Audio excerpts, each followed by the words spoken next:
So, welcome. We are having some 6 max hypers today. As you can see that my HUD is a mess right now. The newest poker tracker update, I think, broke it a bit, so on a new type of table, as I haven't played 6 max tables since the poker tracker update, the HUD seems to be all over the place, so I'm not opening more tables as I thought that I'll open a flight of 6 tables, but I'm not opening more tables right now. I'm trying to just get a good grasp on the HUD. And these games are 6 max hypers. We are starting from the $1.50 level and we are going upward from that. I think we are doing 2 flights of these 1.50s. Since this might be quite confusing when I'm trying to tune up my HUD. Let's at first try to get my own HUD box at the right place and let's go from there.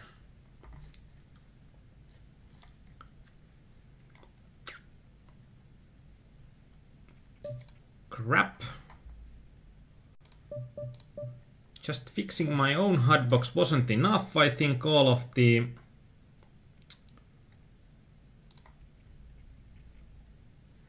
preferred table settings are also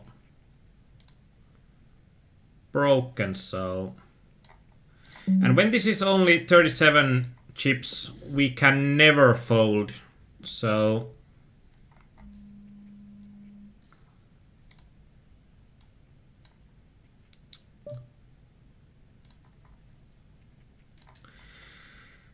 But let's try it this way. Now I should have the right position, so let's try to save layout again and see if my position is correct. Nope.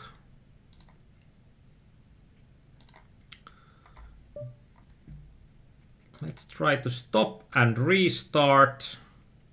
I know that they have made some updates on the poker tracker to better accommodate for the different settings for HUD and make it a bit easier, but when they have broken up the old settings, I don't like it that much.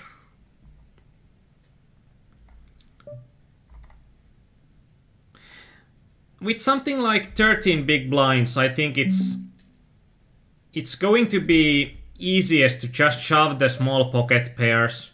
And also if I have something like ace-4 suited or ace-4 off, I'm going to be shoving it here. But let's carry on fixing the HUD. Now this is unlocked, so I can try to start saving it with a bit of a better places. And in here it's an easy call. It's really hard to play as I can't see all the stack sizes.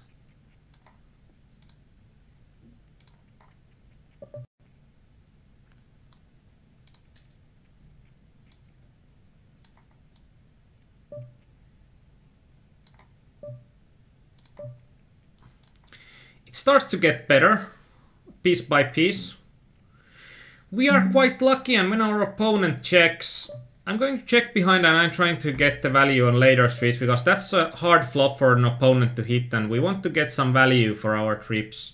And I'm not that afraid of the flush draw. And we are going to have some deeper heads-up action, which should be always nice.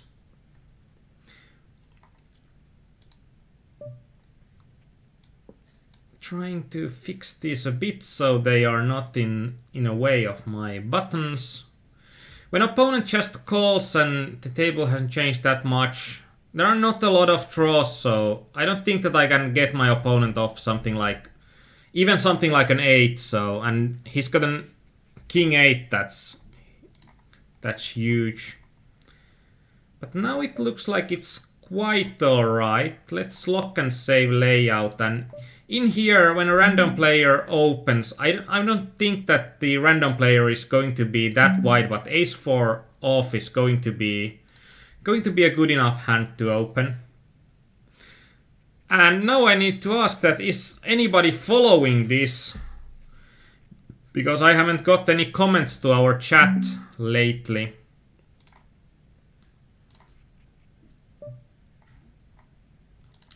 And in here, when E-hazard shoves for only about 3 big blinds, with pocket 5s it's going to be a great opportunity for us to shove as well.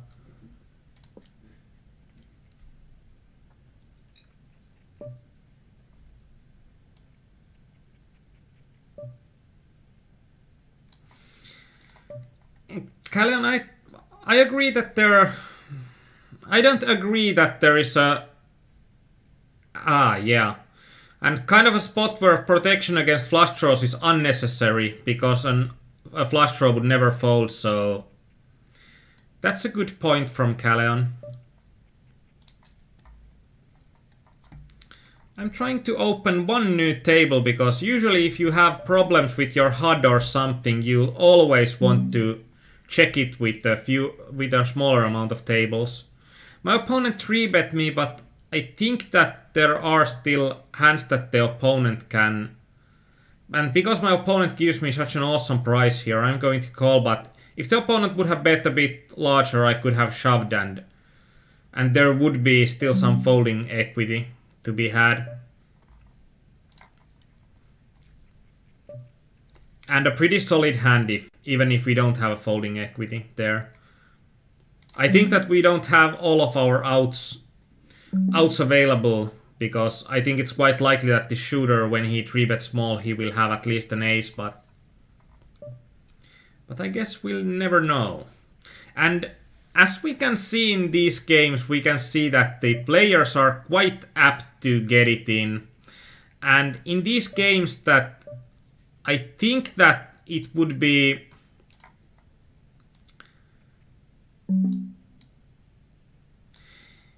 It would be good that you'll pretty much never have a spot where in an unopened pot you should raise more than a min raise.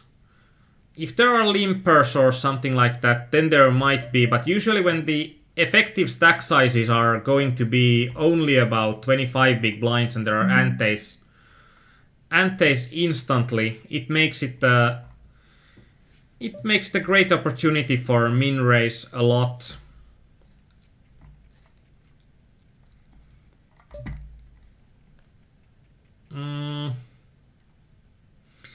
Kind of a nasty spot in here. I don't think that it's going to be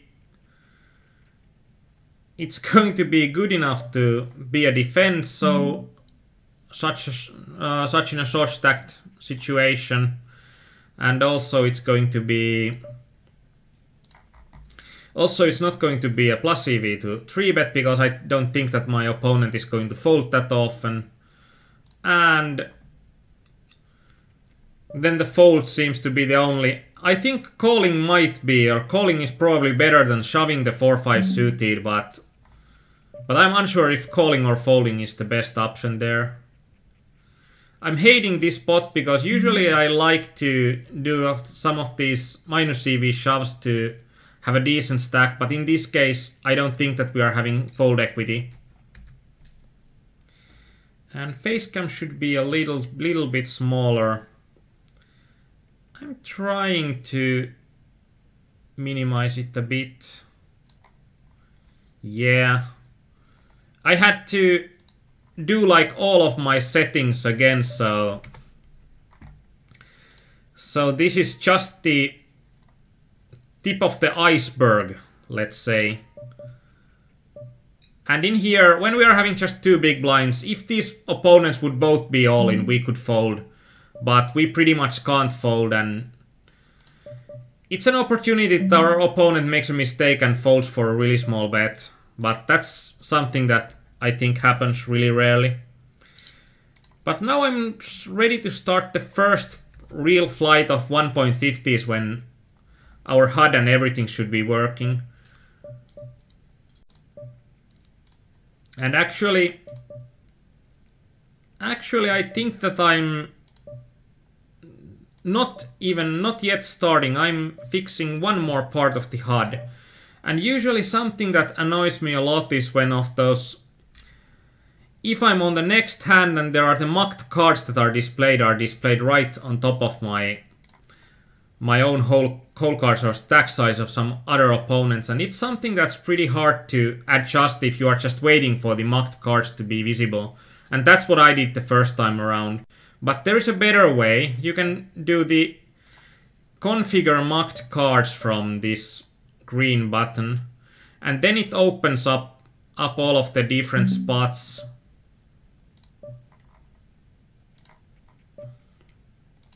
Actually, I need to save layout because in here I see that the HUD isn't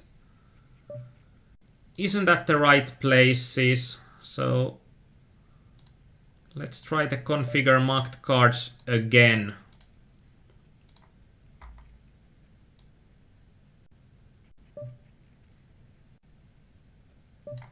And in here it's just good to get that you know which player it's going to be on. I think the topmost player is always the number 1. And then there is the number 2, number 3.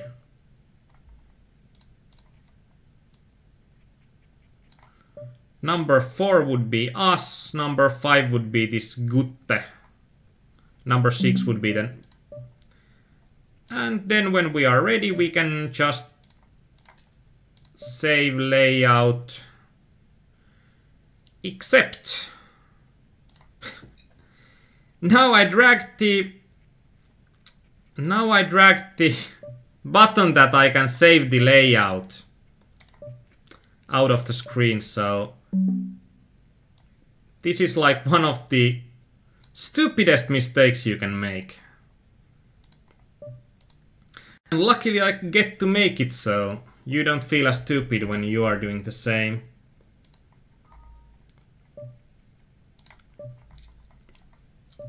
We can see in these tables that they're filling pretty instantly. I'm just clicking the start tournament button and I'm instantly getting a new table, or I can't even register on some of these games if they aren't on Giro, so they are running really well at these lowest levels.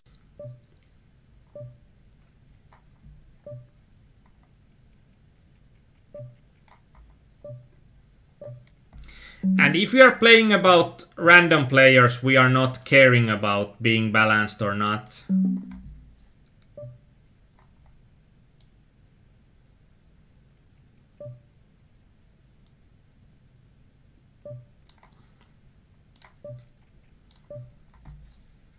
And now we are having some additional tables that we can hope to get the late game situations. But let's carry on, and now we have started the first complete flight of 1.50s. In here, something like 5s would be pretty much the edge. Edge that I'm calling. It's going to be only 12 big blinds, and the antes are going to play a big part.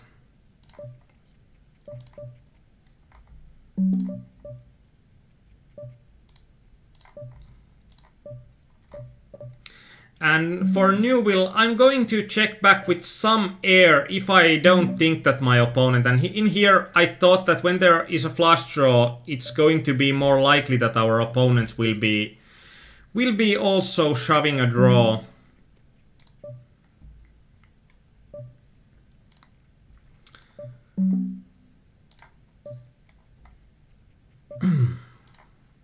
Too much happening at the same time. Perhaps next time, on the next flight, only take 4 tables.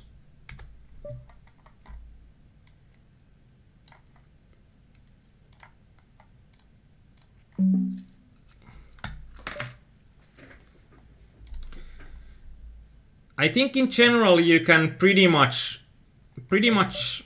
fire all your bluffs when you are in position in these games, because in general opponents should be folding enough.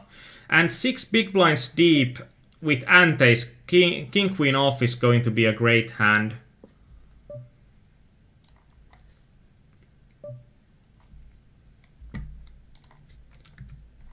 And now we are having a bit of a more interesting situation up there. I think that even when the 10 comes and it's an overcard to our 8, it's still going to be that our opponent will be bluffing some, but it will be hard for ourselves to get value there. And ace queen off, just 10 big blinds, a 4x opener, 2 shoves. It's actually really nasty. I think that it's so likely that our opponents will have better hands so often there.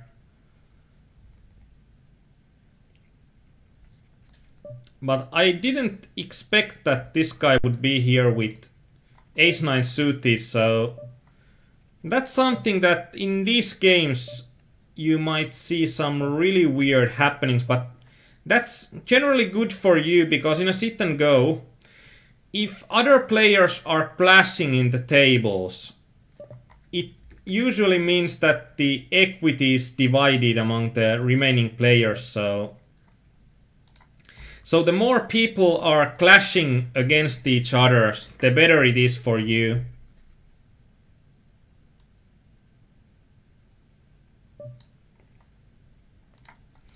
And Calen said that though in that sort of spot it doesn't make that much sense necessarily to c-bet that much versus a competent player.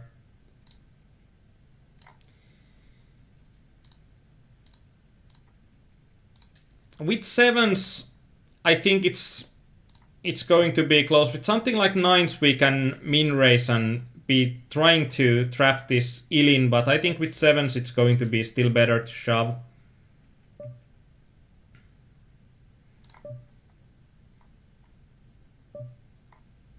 It's a bit of an interesting situation in here with this limper. I don't think that we have any showdown equity, but when this limper just check calls, I think it opens us as a profitable spot to bluff here.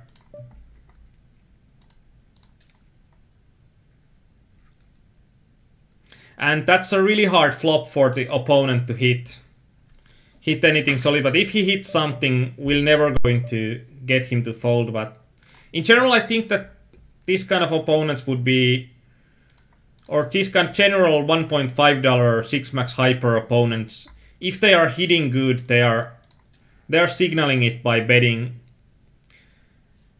So there aren't a lot that I'm afraid in the hand. I'm trying to get the hand visible here.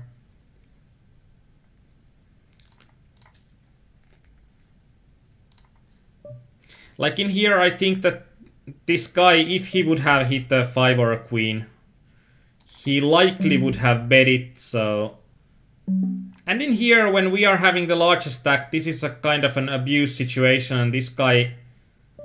If he would be something like 70/10, I wouldn't be shoving, but I would be just checking behind and trying to win post-flop. But in this situation, if my opponent understands anything in sit and goes, he knows that he can't be calling too much when he's the second stack and quite likely to hit the money.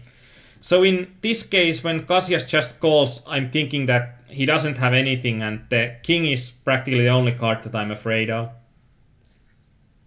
But I'm getting quite a good price to bluff him, especially when I can decide it. So the opponent needs to fold just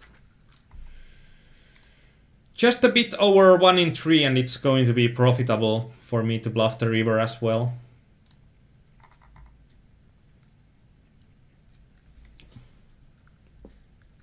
And as you can see, these games, they are quick. In general, these games, they can end at the first hand pretty much for you. And it's going to be a real possibility that if you are playing 100 games, there will be 1 or 2 games that you have lost in the first hand. I have never won this kind of a game in a first hand. I have won a 6-max satellite in a first hand, but never a 6-max hyper cash game. I have been, I think, like 3 big, or like in a 3 hands, I have been in heads up. And actually in this situation, if both of these opponents would be really fishy, I could even have min raised the aces. and trying to get more value out of these guys.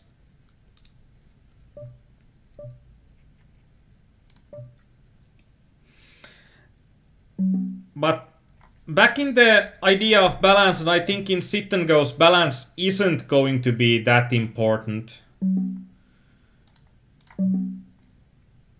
And you don't have that much hands on people. Then there are some situations that the opponents are slightly harder to read because there are so many different situations that there can exist on a table that affect your strategy. That should you pot control more or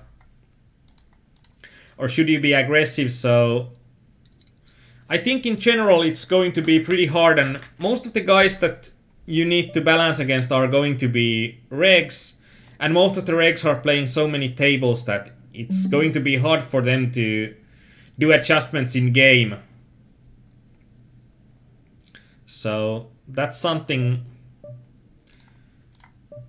to take into consideration. In these kind of bubble situations, it's going to be horrible for giving the smallest stack easy chips. So we are going to play pretty aggressively against the shortest stack when we are second shortest. And we don't want to give the opponent easy chips. I'm tempted to be min-raising in a heads up here, but I think that we are slightly too short. If we would have been even 10 big blinds deep, I would start it up by min-raising the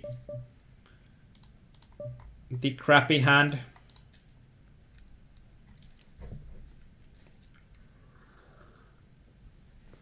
And in these games there are multiple players that are saying that these hypers, these are easy, these are just going to be push fold, and you can see in these games that there are a lot of options available for you. And there are a lot of different situations that you need to accommodate. So when our opponent checks, I'm going to be betting practically all of my bluffs here against an unknown. And ace queen is a great hand to 3-bet shove and hope for a goal. And pocket sixes, even this guy has been pretty tame from small blind, but we have also been pretty aggressive against him. But we need to have something like 40% equity only, and with sixes we are going to get it.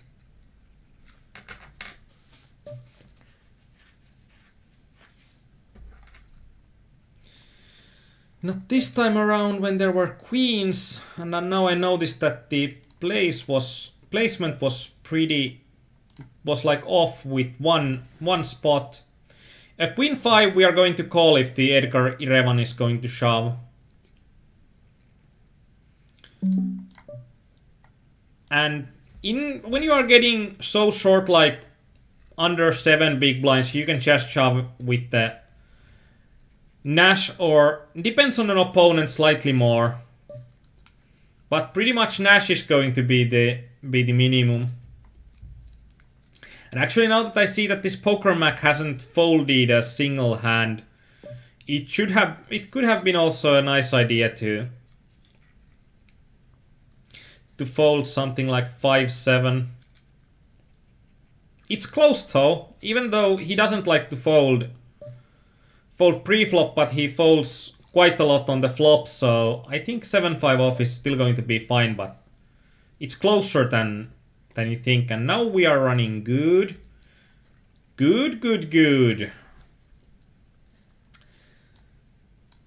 And with 2 big blinds, actually up to about 3 big blinds, if the opponent shoves, there is practically no hand that you can fold. Something like 2.5 big blinds, you can't fold practically anything. Even if opponent is going to be too tight, the pot odds are going to be so great that you pretty much can't fold anything. So there was probably the second win from our session, and then we are moving along. And it's going to be interesting to see that I have marked some players in the in the $1.5 games, I had marked like one player as a player that I like to play against, but now I have marked one player as a competent reg here, and that's a bit of a surprise. I wouldn't think that there would be that many competent regs in these games. But well, you live and you learn. And there's also a Supernova in these games, and in general, if a Supernova is playing $3.5 game, I think that he's going to be better than average.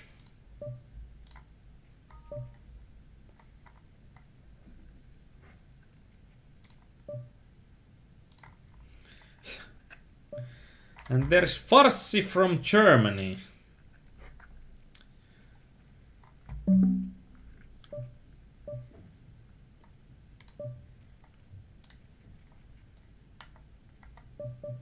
So now I have 6 tables, so I'm moving 2 tables out. And then we'll see what will happen.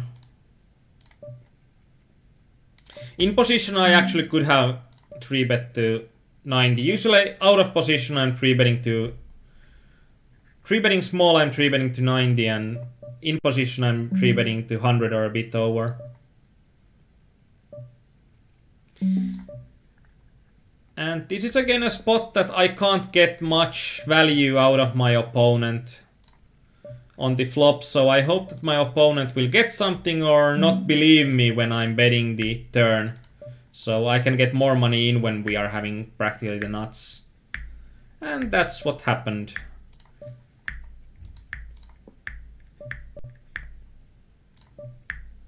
And Calleon asked how much would you tend to differ from Nash heads-up calling ranges in these micros versus an unknown villain. I think that in general, I think that something like about... Actually, this wasn't a good call because we can't be calling kings on the river. I think we can call aces and queens, but there are just too little outs that we can play with on the river. I think like if you are multiplying the calling with about 1.5, you are getting to a level that it's really hard to call tighter than that. And when this ADB 77 has been raising so much, then even king queen off is going to be and we don't have a lot of stats on these players, and that's something that's going to be... There's an interesting spot. This VSE min raised and I defended with the 3 queen off, and I think that something like 50% of your hands is going to be good to defend, because an average player in these games will open pretty much from small blind and you are going to be in position, so it's going to be something that you should be making money, because all of these antes that are on the table, and also you don't even need to be ahead of his range. You just can defend so wide in these games in those spots, and you don't need to do anything fancy for it to be profitable. This is really interesting. I don't think that I have seen this player in under $15 games like ever. When he opens and there is no big blind, I tend to think that his range is going to be stronger than usual. These are all going to be hypers today, so the hypers are going to be our topic for today. And planning to 3-bet call with ace-queen. Yeah, I'm planning to 3-bet call there. In general, I think that these unknowns are a bit weaker unknowns than usual, and also when they are 4-betting, there will be something that makes sense and there will be a lot that doesn't. That's actually something that we could have checked back as well.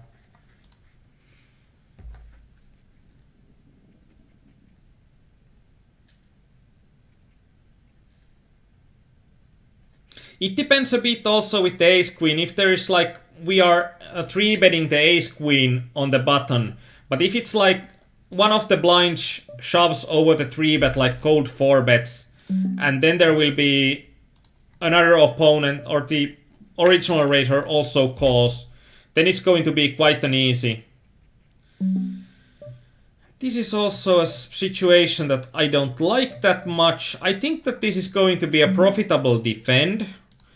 I don't think that it's going to be against a random. I don't think it's going to be a profitable 3-bet. And then the opponent min raise. And there are so many good cards for me that can arrive on the turn. So I'm calling, but I wouldn't be calling that much.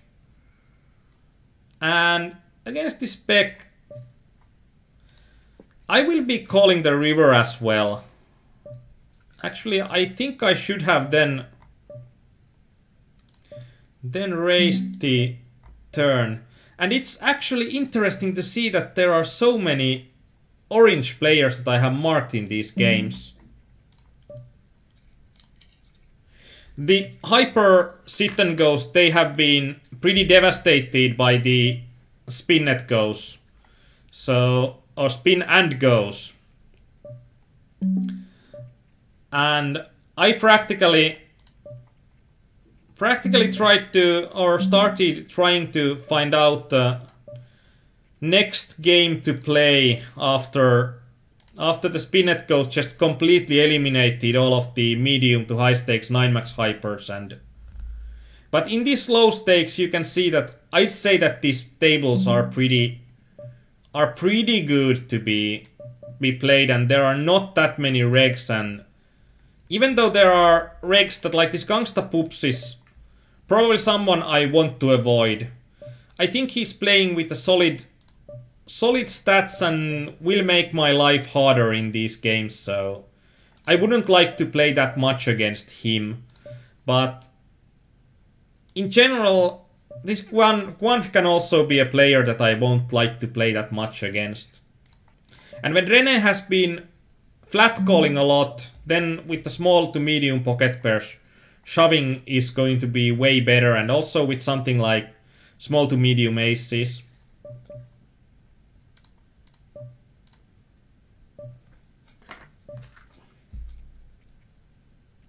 If this guy would be someone that's good in these games, then, or like medium good, that he would know that how tight he needs to be against my re-raise, then I could have 3-bet. But when the opponent is like one level farther away from that, and he knows how tight he needs to be, and he knows that that's why I'm going to shove a lot, and then doing that by just nuts. So it's one of those spots that you need to know what your opponent might be thinking. And that wasn't a good call from the opponent. That was a pretty bad call when there is such a short stack on the table. But it just proves that our opponent probably doesn't know how equities are running in these games. And this like Queen 8 off, it's a decent hand. It's a decent hand to defend, but if we are going to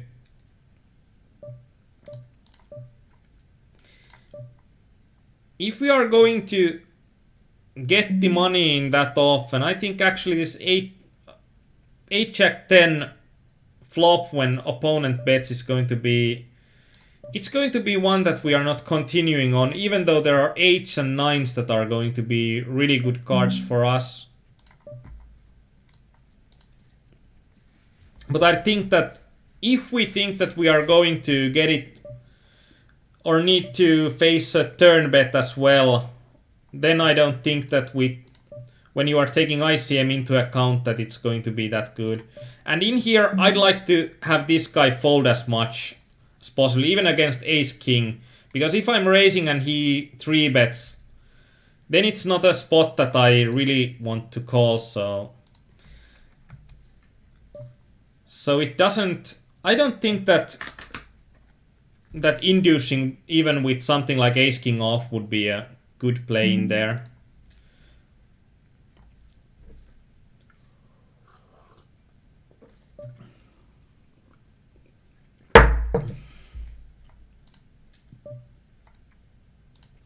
But so we are having, again, we are having a heads up, or not one heads up, we are having two heads up.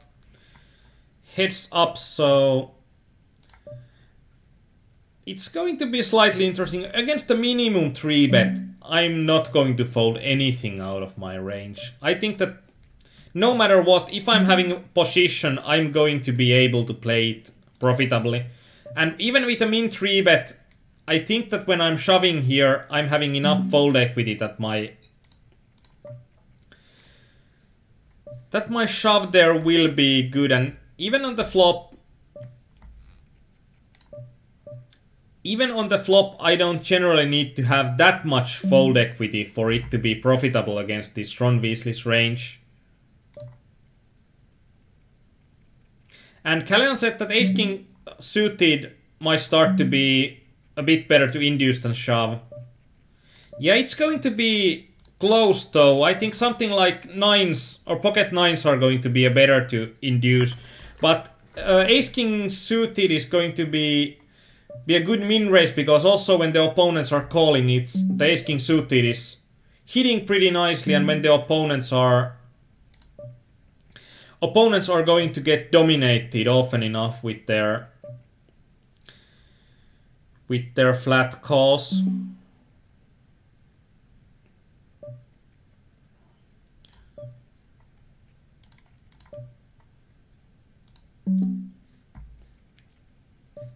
Yeah, this Rene in this bottom left likes to play back a lot. And on the other hand, this Ron Weasley doesn't, so it's going to be hard not to leak adjustments, that when you are having a really tight opponent in heads up in one table and then you are having a really loose opponent. I find that a hard situation to be in. Like, the adjustments for one of those players are going to leak through. This is a weird spot. This is a really weird spot.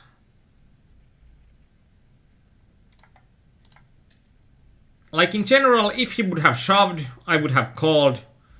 But when he min raises, then I'm a lot like, what? What are you doing? And when he min raise folds like 7 big blinds deep, that's actually something that can be noteworthy.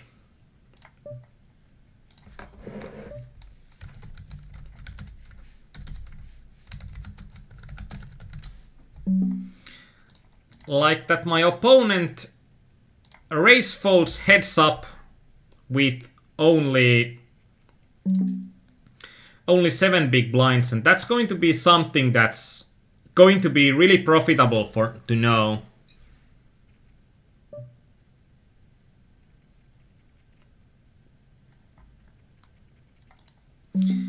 At Jack-6 off, especially against this kind of player, I think you are correct. It's just like, it's just going to be just over Nash, but of course when our opponent is folding as much as he is, then some limps are going to be pretty profitable. So now we are having the last table to go, and then we could do some HUD reading in here. And when our opponent raises and we know that he has been raise folding a lot, then even a King 4 starts to sound like a nice hand, and that's actually also close, but it's going to play so badly post flop, so. And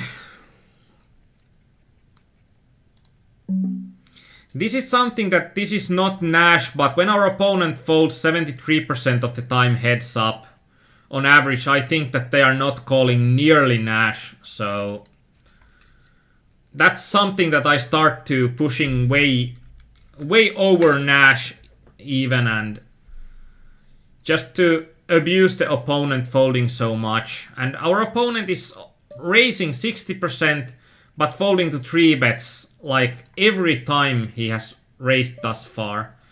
And also that when he's not folding, he's 3-betting, so that's also something that's nice to know. It's going to be on the edge of Nash when you are counting antes as well. And King 6 is going to be a solid call, especially when a player is raising this much. So like this guy, this Ron Weasley Go, he knows that he should raise a lot from small blind, but he's calling really tightly, so there is still something missing from his strategy, and that's like when we can play even more aggressive from the small blind than usual.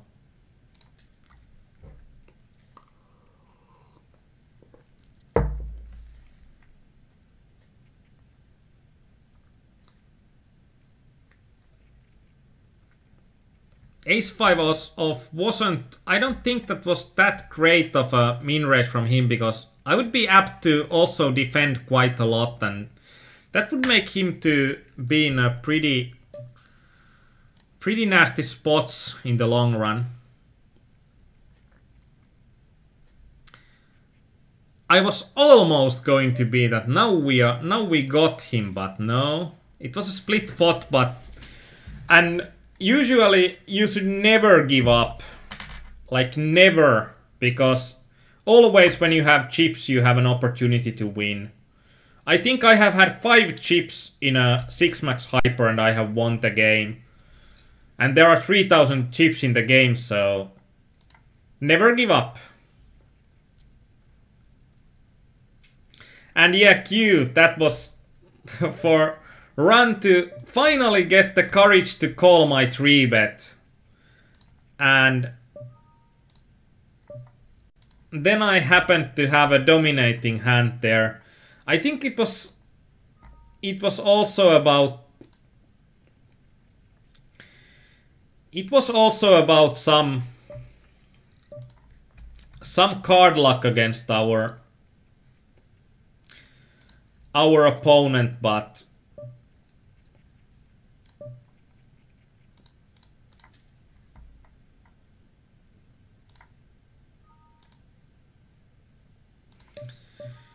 in general, I think that with the strategy he's employing is going to be quite weak against an opponent that's also raising wide from small blind but also knows how to defend, so it's going to be... Now I think I'll open only 5 tables because 6 started to get a bit too much when I'm trying to explain at the same time. And in these games we can see... I think that we can see more regs in here. We can see this Beer Nas guy practically on every table. Then there's Ruthenia for multiple tables. Grainer Lace for multiple tables. Hassona, I have marked him as a reg. X-Sub Gardax seems to have a quite solid stats. So, in these games we are starting to see that the players in these games are getting more and more solid and multi-tabling more, which usually means that there are going to be more regs in the games. And usually it's the level that you can play professionally that's going to be... The level that you can play professionally, it's going to be a level that's going to start to have a lot more competition. And in these games, it's like probably 15s is going to be in a Western country, about the edge that you can play professionally. So those are going to be even harder games than these 7s, and it's going to be quite a big difference. But these 7s, I think if you are living in something like Thailand or Eastern European countries, you can play these $7 games profitably or professionally, so even these games start to get a lot tougher than 350s. And Q asked for the average runtime of these tourneys, like 15 to 20 minutes. The average runtime is, I think it's around 9 minutes. 9 or 7 minutes, I think.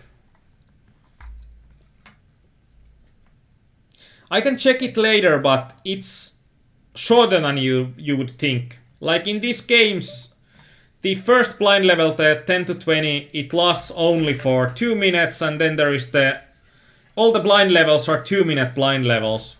And we can see that the blind level of 60 to 120 is going to be the blind level that most of the heads-ups even end, and that's the 6th blind level, so it's 12 to 14 minutes. And if you're playing these games like to the end, I think the longest game might take something like 20 minutes if you are. But if you are looking for how to time your set, I think if you are opening something like 10 games of these 6 maxes, the last game is going to end at something like 15 or 16 minutes later.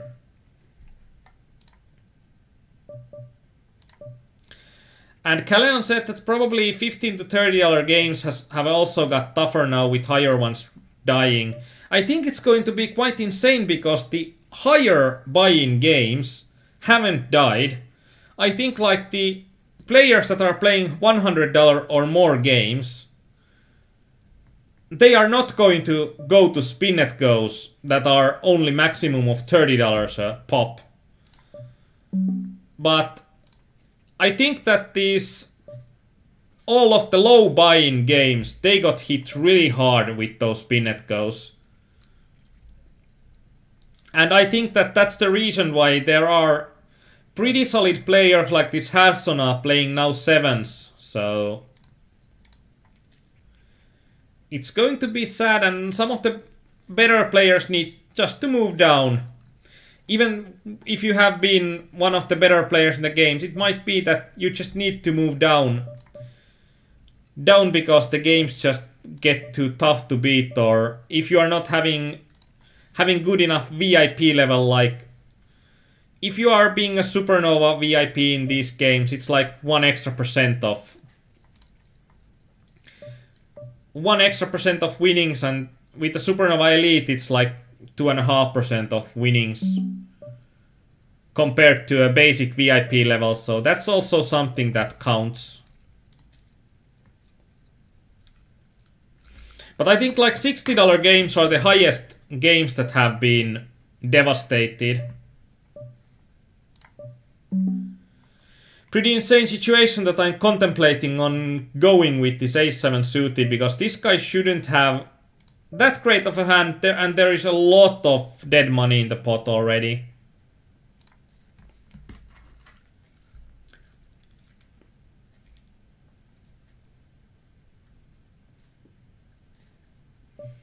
But if we are looking at this game and comparing these to 350s, we are noticing that opponents, they are stealing a lot more, and there are a lot more multi-tablers on the table, so it's something that will show you how these games are just getting tougher. When this Mother just limps, I think Deuces is going to be a really decent shove, even though we need to win Dima, but Dima is taking only $6 from the pot. And oh, poor Dima, now he got aces when... And Biernas, I think when I see that he's in multiple tables, I'm thinking that he's likely playing aggressive, and then with only 4 big blinds, it's going to be a good opportunity for me to shove over with King 9 off. And in here, I min-raised because I didn't have a strong enough hand to shove there, I think. But if opponent folds too much, it's going to be a profitable min-raise.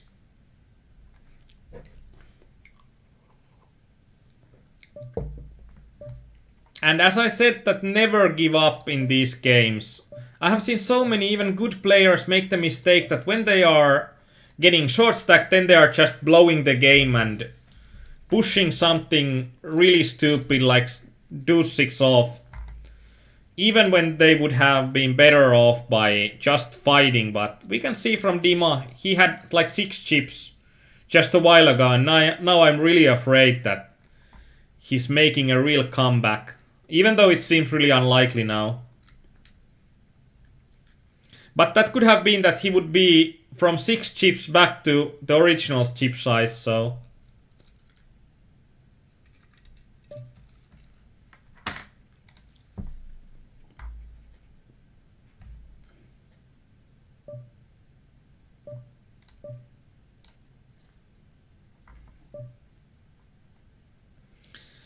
In here, I don't think that we can apply enough pressure. It's going to be really close. I think the opponent needs to call quite a lot there to be...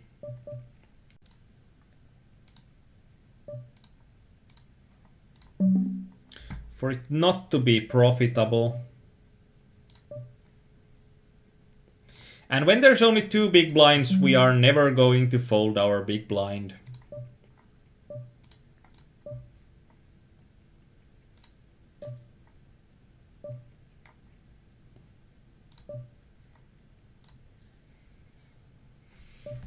And until I see that the opponents are fighting for their big blinds, I'm going to abuse it a lot, because I think in general players are folding their blinds way too easily for min raises, so that's why I'm employing a strategy to, especially against unknown players, to just attack their blinds mercilessly and going outside of Nash by min raising a lot in certain spots. Even in here, even when my opponent would have a perfect place to reshove on me, but if general opponents aren't reshoving on me, why shouldn't I steal their blinds? It's like they are telling to me that, hey, come pick my chips, but... And they don't know it themselves. If they are just folding too much, they can be cursing to themselves that why this one guy always gets some good cards. That's not about the good cards, that's not about good cards, that's about balls. Balls to be stealing.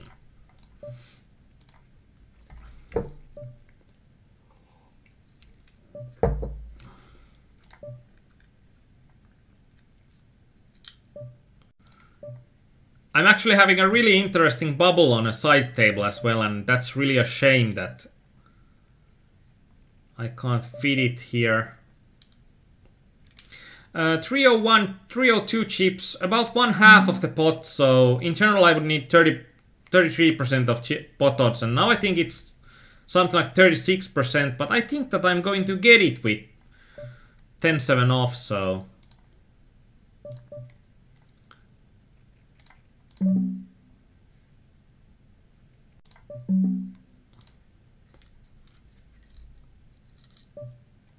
That's an interesting hand to see from Biernas. Queen 9 off, upper left, bad shove in my opinion. I don't think so. We can check it later on.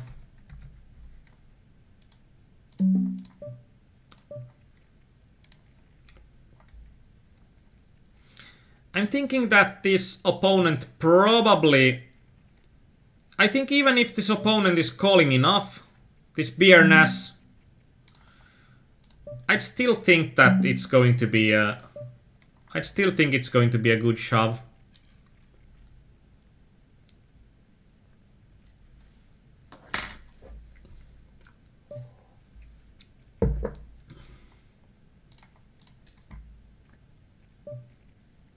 And against this Mother we should be enough ahead of his range when he calls.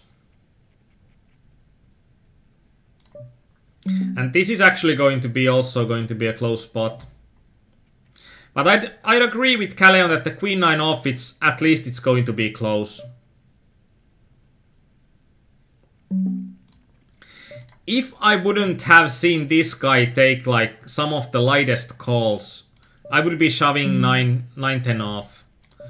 But when I have seen this guy take some really light calls and there's a player with 3 big blinds, it's going to be quite of a horrible situation.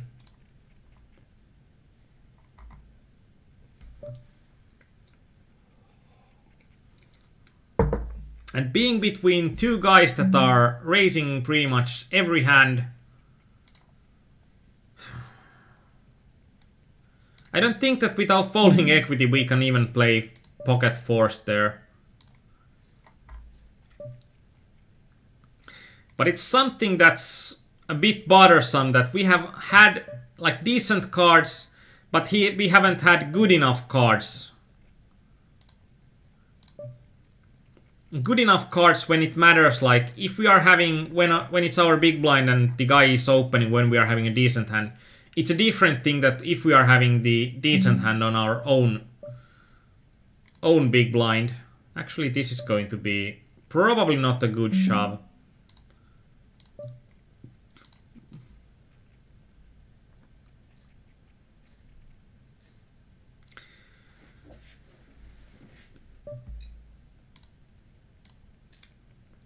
Yeah, that's a rough spot with pocket fours. That's something that... That's a spot that I don't like that much, and that's something that's a... I think it's a pretty nasty spot with such a short stacks that you can't be... And in here, I think something like jacks would be probably on the edge that we can call here, because this one opponent is going to be such a short stacked one, and when we have seen Mother just shove everything and now we are having the bigger stack, then we can reshove on him.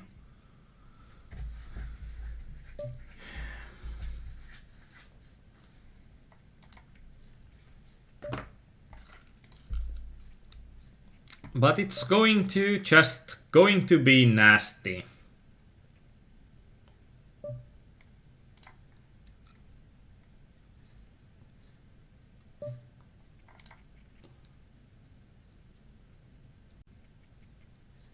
And in this situation, if it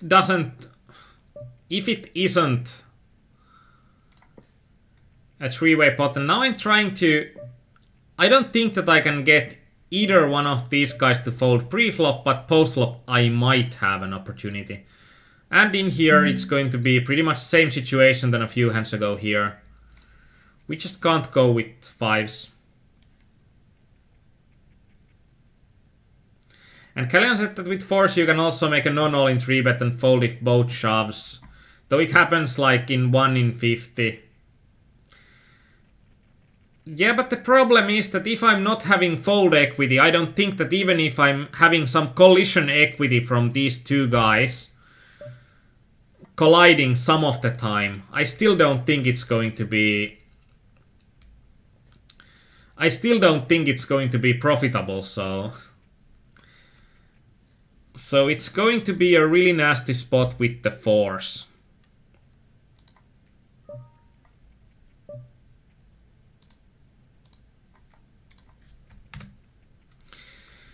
And so let's start our next flight.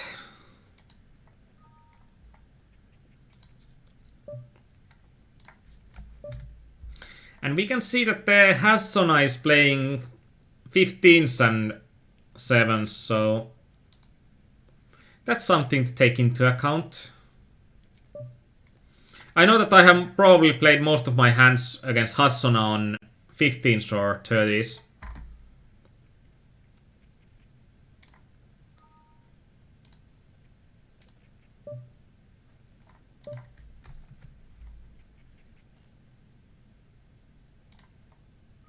And I think that's going to be an opponent that's going to play, or has played mostly 30s, but now plays 15s.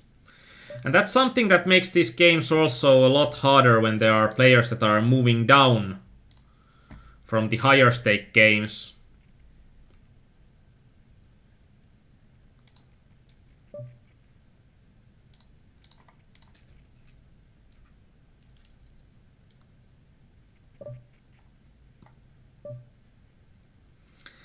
So there will be something,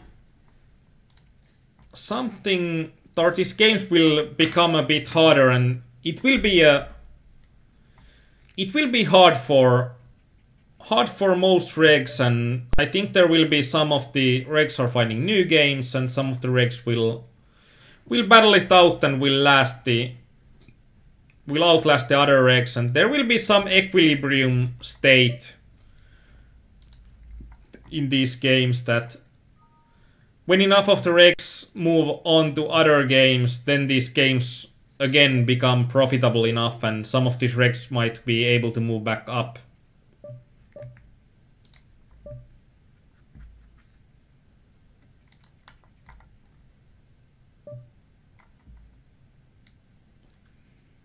Let's take this game out of these.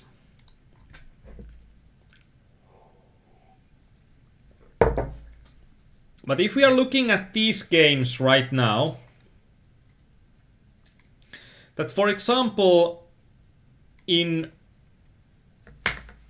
like, I think in this game there are, like bottom right, I think there are likely 2 players that I like to play against.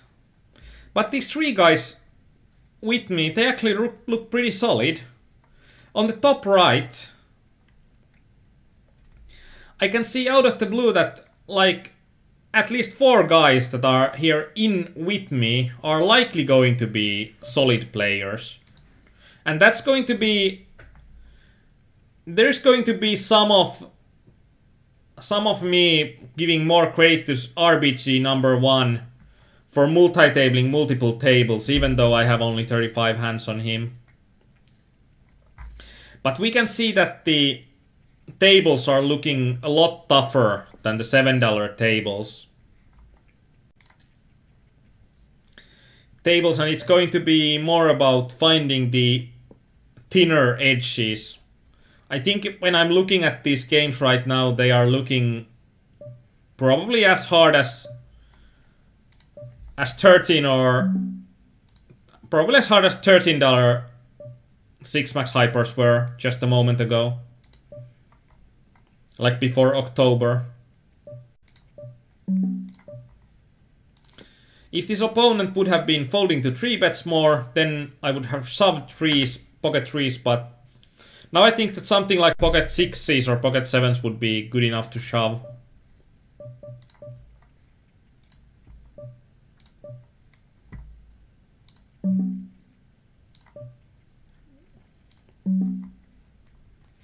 And Q is on such a heater that he needs to gotta go cool down at the balcony. If you are in a heater, you just need to grind, grind and grind. Because then it's going to be easy grinding.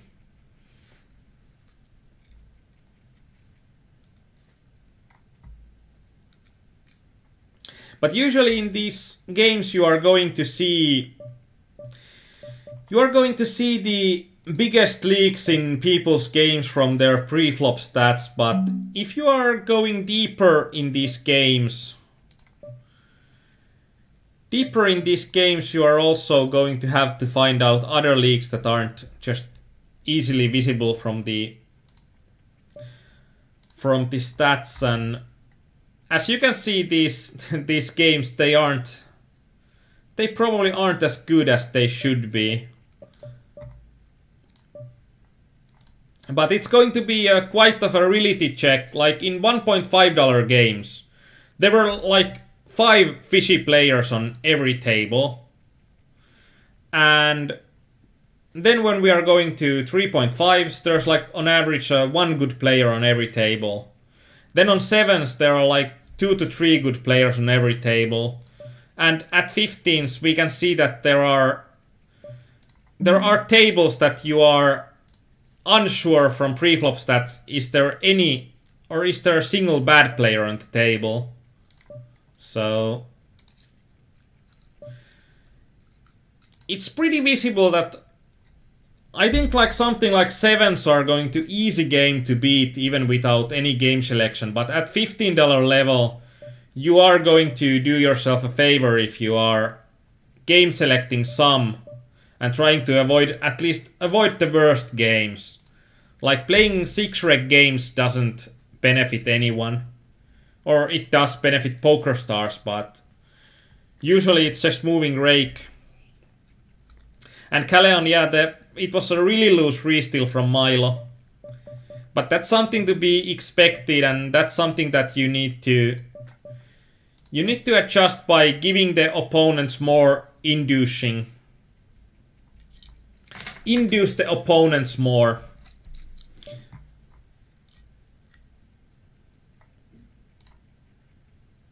Induce the opponents more that are doing those loose re-steals. And that's also something that if you are finding out that you are having like a number, like a VPIP, it's just a number. Did it happen or did it not happen? But usually, or if you are getting a hand that's a showdown hand, then it's only not that did it happen or did it not happen. But usually, if with a showdown hand, you can get some kind of an idea of the range that the hand will be in. So you are having more information than just yes, no, if you are using a bit more time and digging the information out.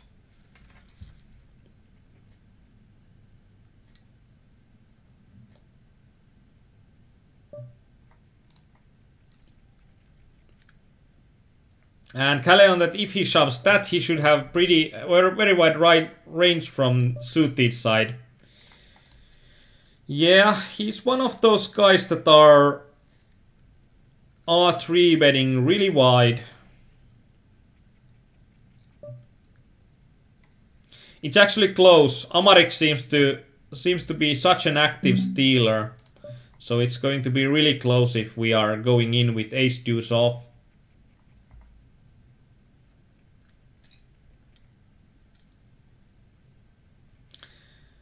Yeah, and bottom left, the villain at least has a loose... It was the table that already closed that has at least a wide inducing range. Yeah, and that's something that if you are having unknown villains, you are not going to know it until it's... I don't say too late, but... In this situation, it's going to be a bit of a crappy thing because there are so many dominating hands. I just need 40%. And I'm like the most screwed ever. I thought that with a small ace I'm going to be dominated even more often, and with a suited hand I would have enough equity pre-flop, and I got it in against the nut burst hand against my hand. Oh well. Those things happen.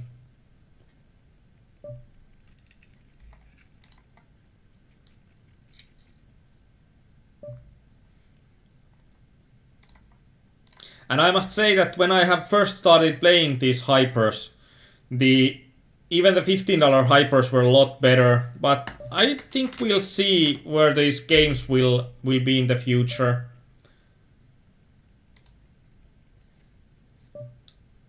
Right now I think they are still in a transition period, since there has been like an outside shock to the games.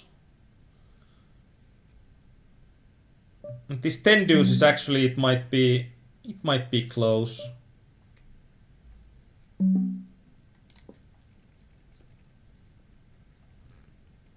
In here, I'd like to pot control in this kind of situation with the second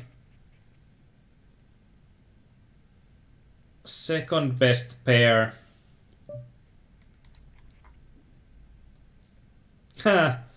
And on the top right, we got a really cheap pot when we had just like 2.2 big blinds, and this RGB number 1 should never fold there.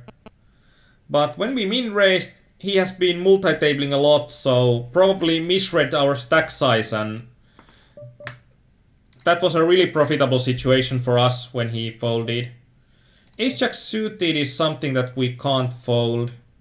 Also, King 10 off against our worst enemy.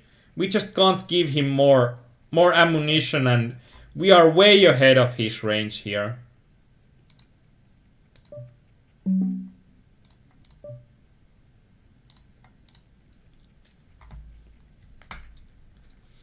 And I think actually these $15 games would probably be the end of this, so we have gone from the micros to low stakes, and I think that right now we have seen pretty much how these games are progressing.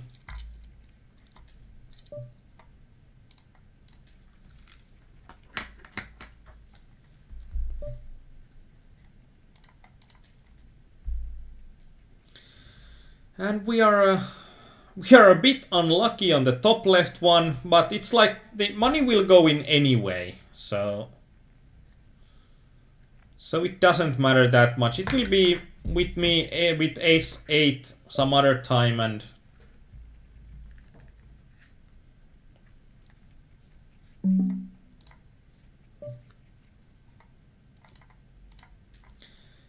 king 10 off is nuts.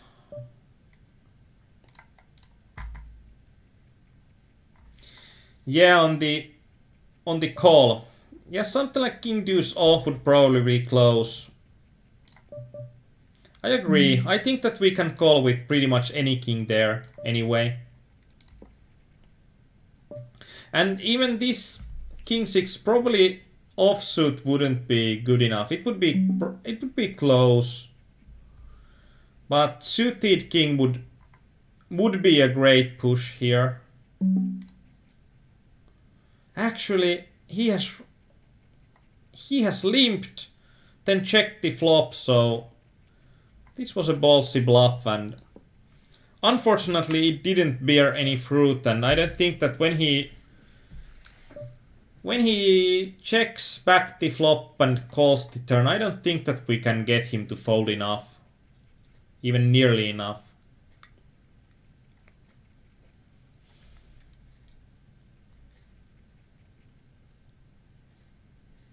And he's having such a positive nickname in these games.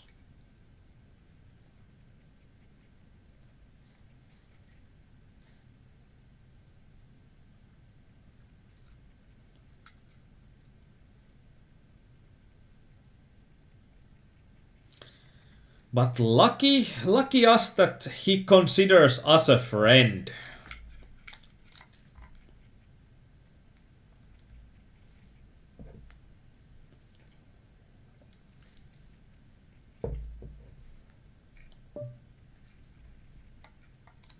And in general, in position, this is going to be a blatant bluff.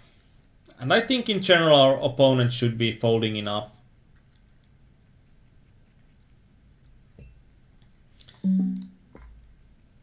If he didn't fold, I think he's going to be with 2 overcards, and if he doesn't bet the river, I'm going to bet the river small. This is one of those crappy moments that when he makes a small blocker bet here, then we can't bet so small that I first thought possible.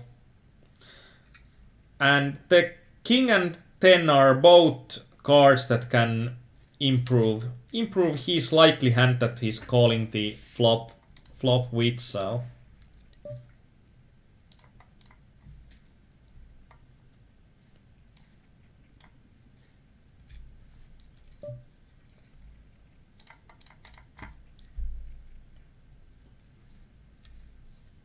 But I think in these games we have had some interesting situations, and this shouldn't have been a limp.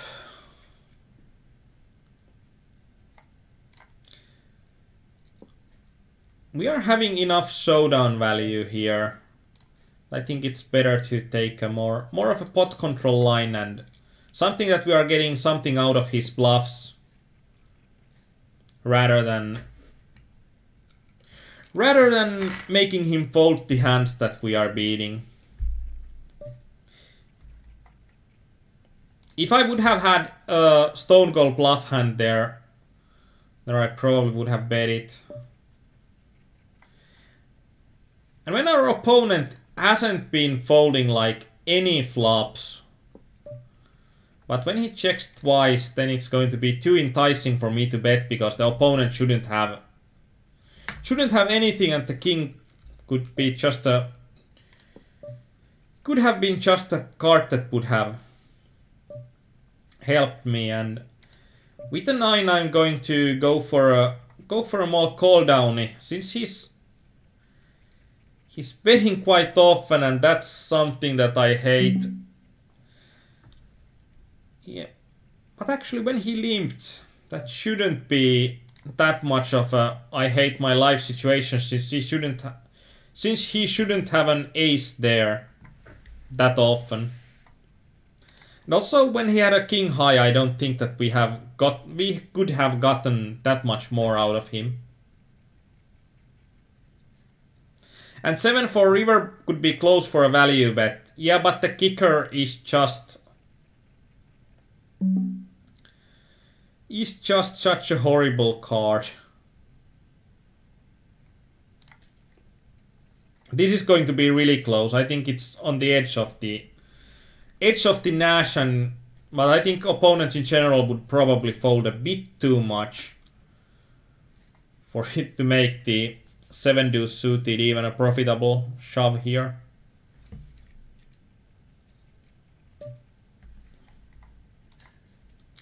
But it's going to be an interesting and long heads up, and we can see that with these medium stacks it's still going to be more than just push fold. And there will be situations that you can have advantage over your opponent in these situations.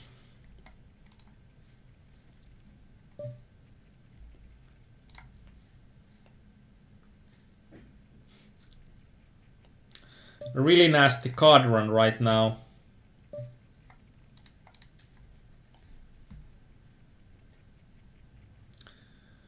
And it just carries on, but luckily we hit the queen there.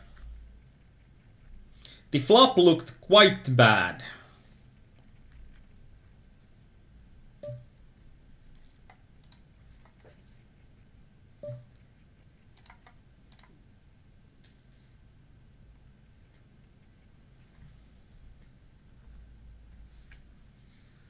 Oh well, that's still a win, and it's always nice to end with a win.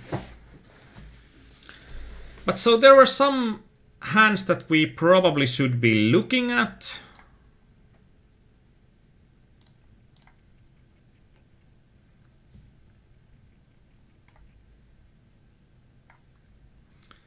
So what were the hands? We had quite the nice going today. 29 games and EV of $50 plus, and a real situation of losing $15, but that's not a lot. Quite a lot of wins, 6 wins during the day, and I think that the last now it's closer to break even. But still, buy-in wise, we were winning a lot. Or 2.47 EV adjusted buy-ins and one buy-in plus. But there are some hands. Let me get those hands for you.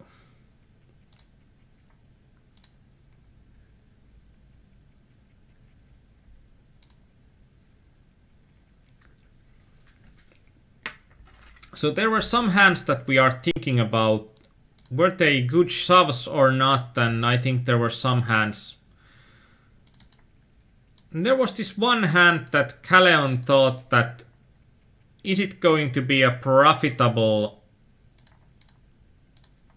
And of course, if you are seeing this, if you are upgrading your poker tracker, please be reminded that it's going to mess up all your layouts, and the next time that you are starting a session, you should have some time in the start of the session to fix your layouts. And so this hand was something that Caleon said that this is probably a bad shove. And I think it's because here is the largest stack, this Biernas 87. And Caleon probably thinks that if this guy is calling even slightly too wide, it's going to be a bad shove. But let's go and see. This is a pretty easy hand to calculate with the Hold'em Resources calculator.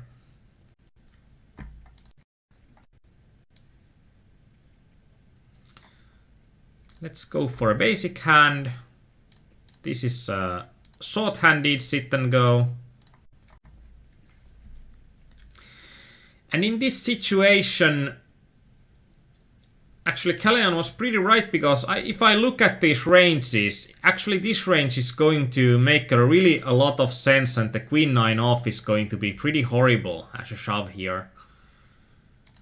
And I don't know even if our opponent would be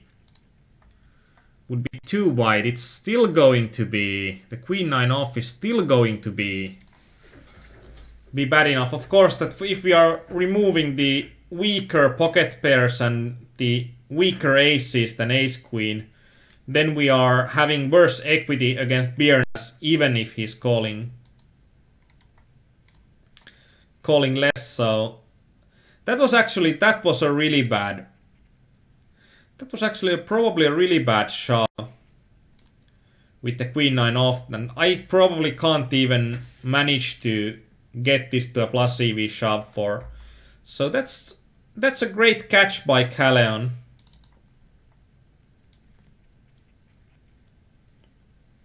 And that's also something to take into consideration, that in the same situation you can see how this range is shaping up to be. Like, it's king 9 off, it's not going to be profitable as well.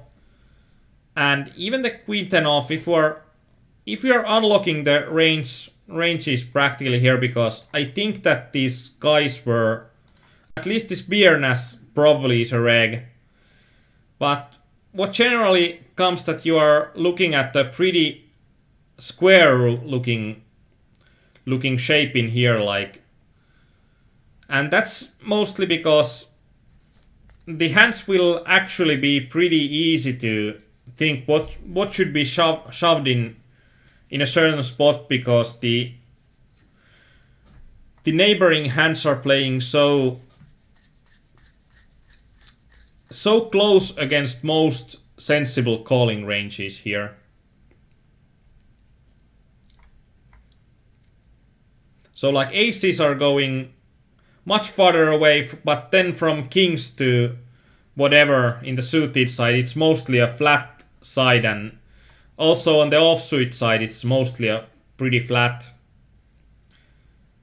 in these stack depths. Then there was the next hand that it was probably what I was looking for. That is this going to be good enough?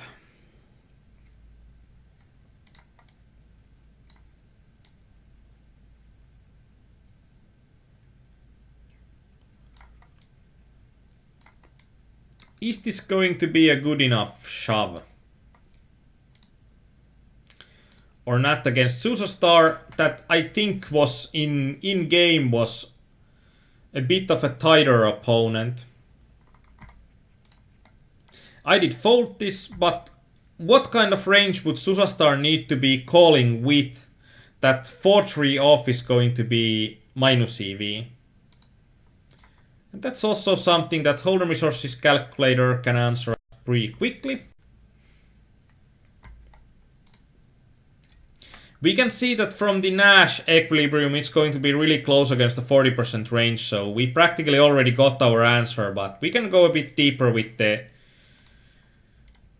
mouse right click plot, range versus hand equities, then go to Aarnimetsa and then go to 4-3 off. And we can see that it's going to be somewhere around 38.5%. Then we can go here and see the 38.5. What does it look like? It's like Jack 9 off is going to be the worst hand in the range. I actually now think that when I see that the opponent needs to call 39%, I should have shoved it, even though it's not Nash. But I think that these opponents will be folding too much, so it would be profitable for me to shove practically any two here. And we can also look at like plot range versus hand equities. What would be the worst hands that we can think of? It's going to be either 7 deuce off or 3 deuce off. Usually they're pretty close, and we can see that opponent needs to be calling at least 36% or more. And I think general opponents are not calling that much, especially if they're unknown. So that's something that I should have shoved any two. So 2 marked hands and 2 mistakes for me. And thanks for Caleon for pointing it out. It's always great to have feedback, and also great to have feedback when you can have something new there and improve your own game as well. But so now it's time to end today. And I don't know what we are going to do next week, so please on www.pokerimania.com/forum there is a thread on my sit and go and MTT sessions, and I'm probably a lot out of ideas. This was probably the final idea in the thread, so have your ideas in the thread and let's see what we are doing the next time. This 6 Max Hypers was something that was requested by 2, so I hope that you were there in the audience. And thanks for seeing this session, and if you are going to sleep, have a good night. If you are still playing, may this be the winningest night of them all. Bye!